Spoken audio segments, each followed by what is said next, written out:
I want to go to Jim Jordan, the Republican from the beautiful state of Ohio, sits on the House Judiciary Committee. A lot to discuss, Congressman, so I appreciate you maybe weighing in first on this trade stuff. The president has added a couple of doozies in here that might be warranted, but the market interprets that as no trade deal likely. Do you agree with that? Well, we'll have to wait and see, Neil. All I know is no president's been tougher on China than President Trump, and he's trying to deal with the real problems of China stealing our intellectual property, not abiding by international trade norms, and a host of other issues that China's guilty of. So I haven't followed this that closely today because I've been focused on this whole crazy impeachment process, unfair process that the Democrats are involved with. But I do know this: the president always has the American people's best interest at heart, and that's what he's trying to get accomplished in a new trade agreement with long-term trade agreement with China. You know, there's this other news that Gordon Sondland, who was supposed to testify today on Capitol Hill, of course, our former ambassador to the EU, president ambassador, I should say, and it was shelved at the last second. Do you know, or where does this stand now?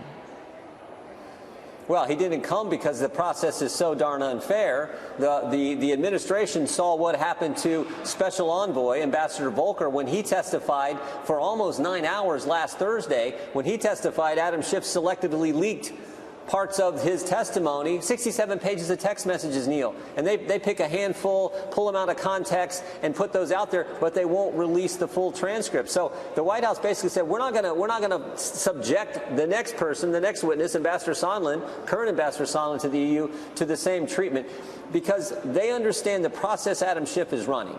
I mean, this is Adam Schiff, whose staff met with the whistleblower prior to the whistleblower even filing the complaint and didn't tell anyone. Same Adam Schiff whose staff met with Michael Cohen, the first big hearing the Democrats had this Congress, met with Michael Cohen, his staff met with Michael Cohen for 10 hours before he testified when we kicked off this Congress. So I think that's what the administration sees, and frankly, I don't blame them. You know, the president's tweeted on this, saying that I would love to send Ambassador Sondland, a really good man and a great American, to testify, but unfortunately, again, to your point, sir, he would be testifying before a totally compromised kangaroo court where Republicans' rights have been taken away and true facts are not allowed out for the public to see. Importantly, Ambassador Sondland's tweet, which few reports, stated, I believe you are incorrect about President Trump's intentions. The president has been crystal clear, no quid pro quos of any kind that says it all. Now, of course, he's referring to back and forth at the time with Kurt Volker, right? And that seems to maybe be the source of a lot of the president's agita with this. The process seems stacked one way, that the Democrats seem to think that it's going their way, that they have the votes. They're not holding a general vote to start a formal inquiry. Where do you think that part stands? Well, yeah, and if they would release the transcript from Ambassador Volker's testimony and interview last week, you would see that Ambassador Volker backs up exactly what you just said. There was no quid pro quo. There was no linkage between security assistance dollars and any meeting at the White House with President Zelensky and President Trump, or any meeting in the United States with President Zelensky or President Trump, and certainly no linkage between security assistance dollars and any type of investigation. Ambassador Volker was clear on that. Ambassador Sondland said the same thing in the text message, but that's not the one the Democrats wanted people to see out there. So that's what's unfair about this process, and why the administration said we're not going to have Ambassador Sondland come today. Think about what they're trying to do, Neil. The Democrats are trying to impeach the President of the United States 13 months before an election, based on an anonymous whistleblower with no firsthand knowledge and who has a bias against the president. And it's being run by Adam Schiff and the Speaker of the House, who said we need to strike while the iron's hot. So they don't want the facts and the truth, as evidenced by the fact that they're not releasing the transcript. That's the process, and the White House says, if that's the process, we're not subjecting any more of our State Department personnel to that faulty process and this unfair process that Mr. Schiff is undergoing. So if they formally vote to have an impeachment inquiry, the next step being then coordinating all of these subpoenas and everything else, would that satisfy you or give grounds for them to pursue and subpoena not only documents but individuals, including the ambassador, to testify on Capitol Hill? Well, we don't know what the Democrats will do. If they have a vote to do a formal impeachment inquiry, historically, precedent is such that, yes, then everyone gets the right.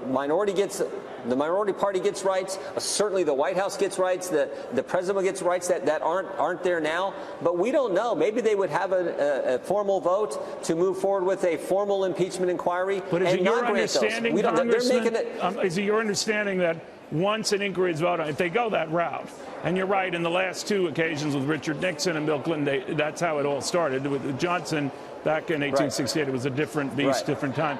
But do you think that then would allow them to force the issue to go ahead and subpoena anyone they want to testify?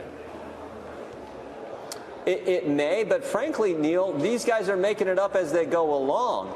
So even if they do that formal inquiry vote, I don't know that they extend the same rights that have historically been extended to the minority party and to the White House. And I don't know what it means for them exactly, because they've been, as I said, just kind of winging this as they go, but doing it in a way that furthers their narrative and, frankly, doesn't further the truth. So let me then go into this issue about what the president said quite publicly last week about suggesting the Chinese look into this and look into the Biden stuff and all that. How did you feel about that? A lot of people say that was a big no-no, but he did it in the light of day.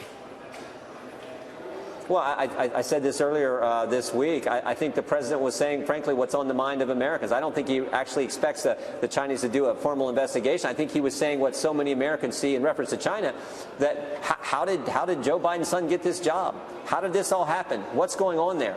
And I do think in the broader sense, it is exactly what the president of the United States needs to be doing when he's thinking about the hard-earned tax dollars of the American people going to a foreign country. He has an obligation. He has a duty as the president of the United States to make sure that money is going to a nation that is not corrupt, making sure they've cleaned up their act. And that's what he was exactly trying to figure out. So you don't think on any level, just the appearance Zelensky of that, or pressuring a foreign country to intervene potentially in a presidential candidate, someone who might oppose in the next election, that on any level that's dangerous, because it's already gotten talk that when the Chinese come to discuss trade, maybe they feel they have to bring some of this information in the trade talk.